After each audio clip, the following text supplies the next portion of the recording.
Bonjour à tous et à tous, j'ai l'honneur de vous présenter le premier hebdo des petites affiches. Chaque semaine, vous pourrez retrouver un condensé d'actualités de la Côte d'Azur spécialement sélectionné pour vous.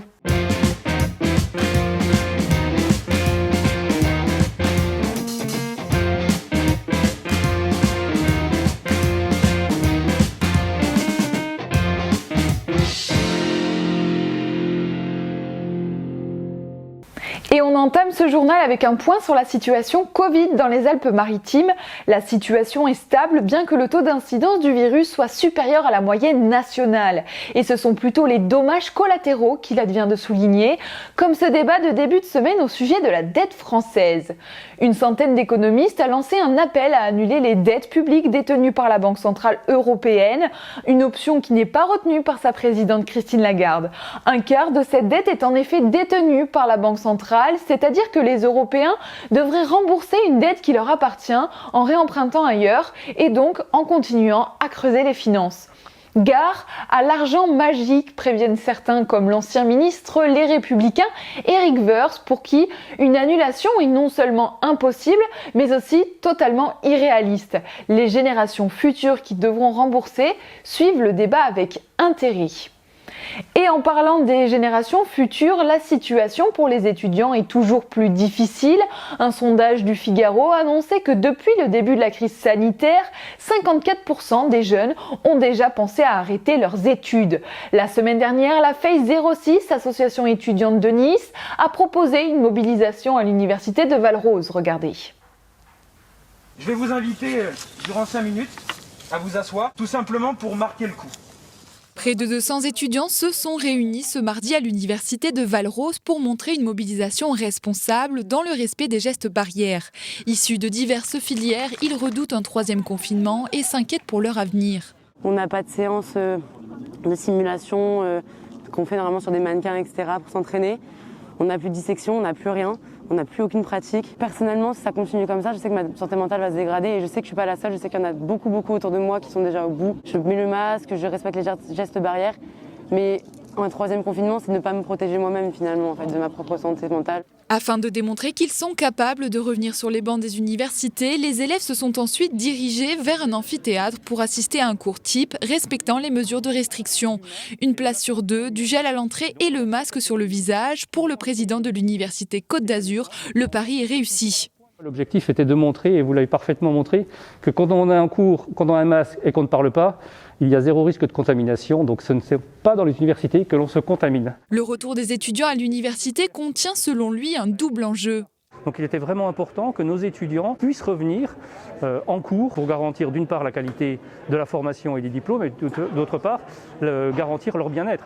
Entre décrochage scolaire et précarité en augmentation, les quelques 35 000 étudiants de l'université Côte d'Azur attendent patiemment les prochaines annonces gouvernementales qui détermineront leur avenir.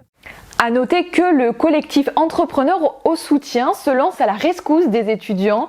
Cette semaine, ils ont annoncé un ensemble d'initiatives comme la vente aux enchères de maillots de rugby dont les fonds récoltés seront directement reversés à une association étudiante œuvrant pour les plus démunis. Quand aujourd'hui, plus de 20% des étudiants vivent sous le seuil de pauvreté. Et en collaboration avec l'UJA de Nice, la FEI 06, toujours cette association étudiante, organise aussi une collecte de dons à partir de ce lundi 15 février. Tous les dons sont les bienvenus, mais Amaury Baudou, le président, insiste sur le besoin de produits hygiéniques de première nécessité. Vous pouvez retrouver le point de collecte à la bibliothèque de l'Ordre des avocats de Nice, au 19 rue Alexandre-Marie, entre 9h30 et 15h30, ou alors au local de la FEI 06, au 9 rue Alsace-Lorraine, entre 15h et 17h30. Et eux ne manquent pas de moyens. Cette semaine, la métropole de Nice a annoncé le renouvellement de la subvention annuelle au soutien au Grand Prix du Castellet. Les élus écologistes du Conseil métropolitain ont mis le pied au plancher pour s'opposer au versement d'une contribution financière de 2 millions d'euros par an jusqu'en 2023. Juliette Chenel s'exprime au micro des petites affiches sur le choix de leur position.